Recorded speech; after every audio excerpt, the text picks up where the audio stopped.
E aí pessoal, tudo bem? Aqui Paulo Brainer, só avisando para vocês antes de começar a nossa aula que a vacinação contra a Covid-19 já está disponível para os adolescentes a partir dos 12 anos. Então não fica de fora dessa, pois é importante que todos estejam vacinados. A vacinação acontece todos os dias, de segunda a sexta, a partir das 8 até as 15 horas. Sábados e domingos, das 8 ao meio-dia, lá na quadra da Escola Pereira Carneiro. Os adolescentes que estão na zona rural devem procurar a unidade de saúde mais próxima e fazer o agendamento da vacina, tá?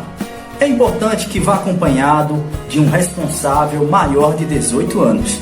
Então, galera, tá esperando o quê? Vamos juntos combater esse vírus. Atenção, porque vai começar a aula de matemática. Boa tarde, galera. Vamos para a revisão da quarta unidade. A nossa revisão hoje vai falar sobre aplicação de diferentes estratégias para cálculo com números racionais. No segundo momento vai ser cálculo do volume de um cubo e bloco retangular ou paralelepípedo. Vamos começar com o conjunto dos números racionais, o Q, né? Ele é representado pela letra Q maiúscula, certo? Então, sabemos que os números racionais são números que podem ser representados por frações, certo? De números inteiros, ou seja, as frações têm que ser com números inteiros, ok? Contando que o denominador seja um número diferente de zero, ou seja, o número que vai dividir aí tem que ser diferente de zero, ok? O conjunto dos números racionais, ele pode ser escrito da seguinte forma aí, ó, como fração A sobre B, né? Como já foi dito antes, o conjunto dos racionais, aonde eu tenho A sobre B, A pertence aos inteiros e B também pertence aos inteiros, ok? Só para lembrar aí o que seria o conjunto dos racionais. Então, qual o primeiro conjunto que conhecemos? É o conjunto dos números naturais, né? Que está em vermelhinho aí, ó, dos números naturais. Depois vem o conjunto dos números inteiros, onde vai aparecer os números negativos, ok? E depois o conjunto dos racionais, beleza? Lembrando que o conjunto dos racionais, eles são classificados da seguinte forma, certo? Então vamos lá. Racionais não nulos, ele vai aparecer o Q com o asteriscozinho, certo? Então esse número ocorre o quê? Que ele vai aparecer sem o zero, certo? Então menos 1, 1, sem o zero, ok? Racionais não negativos, ele vai aparecer com um sinalzinho de mais. É o conjunto composto pelo zero mais os números positivos, ou seja, 0, 1, 2, 3 e assim sucessivamente. Racionais não positivos são representados com um sinalzinho negativo depois do que, certo? Esse conjunto são os números negativos mais o zero, ou seja, 0, menos 1, menos 2, menos 3 e assim sucessivamente, ok? Os racionais positivos e sem o zero, ok?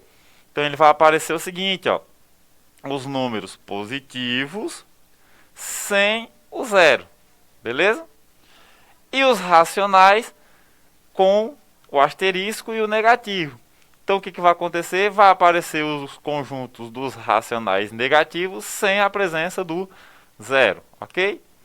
Então, ó, como a gente disse que os números racionais eles podem ser escritos em forma de fração, essa fração ele pode ter uma resposta em forma de dízimas, certo? Aonde eu posso colocar essas dízimas na base 10, ok? Como seria isso? Eu poderia colocar desta forma, 0,33 vezes 10, 0,33, eu posso escrever como 3,3 vezes 10 elevado a 1, ok? A menos 1 no caso, certo? E assim sucessivamente. Então, estou escrevendo esse número da dízima periódica na base 10. Também temos dízimas periódicas. O que seria uma dízima periódica? Ocorre a repetição de um número dentro das casas decimais, ou seja, eu tenho 15,555 e assim sucessivamente, certo? Outros exemplos aí, ó. Eu tenho 0,7777 que vai ter uma fração aonde vai gerar essa dízima. Essa fração eu posso dizer que ela é chamada de geratriz, né? Ou seja, a dízima 0,777 foi conseguida através da divisão de 7 por 9. Então a geratriz de 0,777 é 7 dividido por 9. 0,2323 e assim sucessivamente. A geratriz dessa dízima vai ser 23 dividido por 99, ok? Agora vamos ver alguns exemplos, né? Com frações compostas, ou seja, dízimas compostas, né? Como assim? Percebam que antes da repetição do 52 aparece o 12, né? Aparece o 12. Então qual seria a geratriz aí? Seria o 125 menos 1 dividido por 990. Como ficaria isso? 124 dividido por 990, ok? Outro caso aí, ó, de dízima composta, seria o que? 0,047777 e assim sucessivamente. O que eu vou fazer aí? Então, ó, vamos lá. Eu tenho 0,47 menos 0,4, né? Que foi a partir desse 4 começou a repetição dos 7, não é verdade? Então, a geratriz de 0,04777 seria 43 dividido por 900. Vamos ver um exemplo de um problema envolvendo números racionais.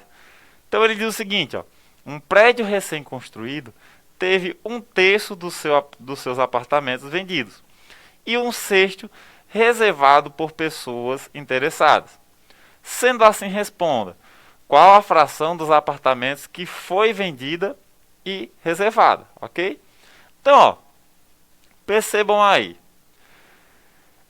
foram vendidos, né, 1/3, só que 1/6 foi reservada, né?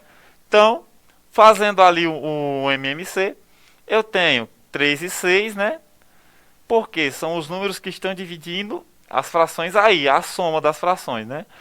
Então, 3 e 6 começa pelo menor múltiplo, né? Que é 2. Mas 2 não é múltiplo de 3, mas é de 6, né? Então, ó, é o divisor de 6. Então, 6 dividido por 2, 3. Opa, qual é o número agora que é divisor de 3? O próprio 3, né? Então, 3 dividido por 3 dá 1. Aí eu faço a multiplicação dos dois, ó. 2 vezes 3, 6. Então o MMC é 6. Como que vai ocorrer agora? Vou pegar o 6, divido por 3. 6 dividido por 3, 2. Multiplico por 1, né? Em cima. Então vai ficar 2. Depois vou dividir 6 por 6, que fica 1. 1 vezes 1, 1. Então em cima eu vou ter o quê? 2 mais 1, que é 3, dividido por 6, né? Opa, mas aí eu posso fazer uma simplificação por 3, ó. Simplifica em cima por 3 e embaixo por 3. E tem uma resposta que é 1/2, né? Ok? No próximo exemplo, ele diz, ó, o professor de Priscila desenhou numa reta numérica como mostra abaixo. Então, ó, perceba que eu tenho uma reta numérica, né, que começa do 20 e vai até o 25. Daí, depois do 20, ele colocou o sinalzinho das cartas de baralho, que é paus, ok?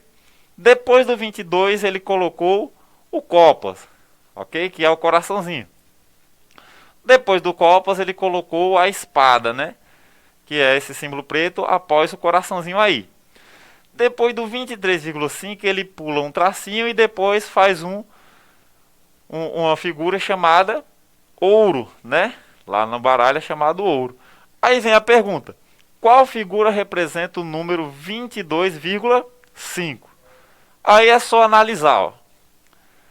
Perceba que do 20 ao 21 tenho um tracinho ali no meio. Isso subentende que é 20,5, ok? Do 21 ao 22 eu também tenho um tracinho ali que não tem nenhuma figura, que é o 21,5. Então, depois do 22 aí, nesse tracinho onde está o coraçãozinho aí, vai ser o quê? Justamente o 22,5. Então a resposta aí seria letra B, ok? Letra B. No terceiro exemplo, ele diz o seguinte: o número 0,75 é melhor representado pela fração irredutível. Então, ó, vamos analisar o seguinte caso. O que seria irredutível?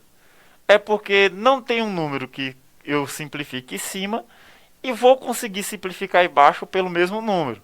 Igual a gente fez lá em cima no 3/6, ok? Nesse caso aí, ó, percebam. Primeiro caso, eu tenho 75 dividido por 100. Qual a resposta? Ó, 0,75, né? Na letra B, eu tenho 3 dividido por 40, que vai dar 0,75, que seria a resposta, ok? Vamos só analisar os outros casos. Na letra C, eu tenho 25 dividido por 100, que vai dar 0,25. E na letra D, eu tenho 9 dividido por 8, que vai dar 1,125. Então a resposta aí seria a letra B, correto? No segundo caso, agora, vamos falar sobre o volume do paralelepípedo, né? O que seria um paralelepípedo? Ele seria calculado pela multiplicação do comprimento, largura e altura. O paralelepípedo seria um sólido, onde eu tenho uma face retangular e a outra quadrada, mas também podendo ser retangular também, ok? Então vamos lá. Para calcular aí eu vou usar o quê? O comprimento, a largura e a altura. Mas quem seria o comprimento? O comprimento seria a letra A. Um exemplo, certo? Vai depender também da forma que tiver o paralelepípedo, certo? B seria a largura ali, ó, na frente dele, certo? E C, a altura desse paralelepípedo, ok? Calculando aí, vamos fazer um exemplo, ó. Para calcular, aliás, vamos lá. Para calcular o volume, é necessário saber algumas medidas de capacidade aí, como por exemplo, 1 metro cúbico equivale a 1000 litros. Lembre-se disso. 1 decímetro cúbico equivale a 1 litro, né? E 1 centímetro cúbico equivale a 1 ml. O que seria ml? Mililitros, ok? Já no cubo, como o cubo ele tem as faces todas iguais, ou seja, quadradas, né?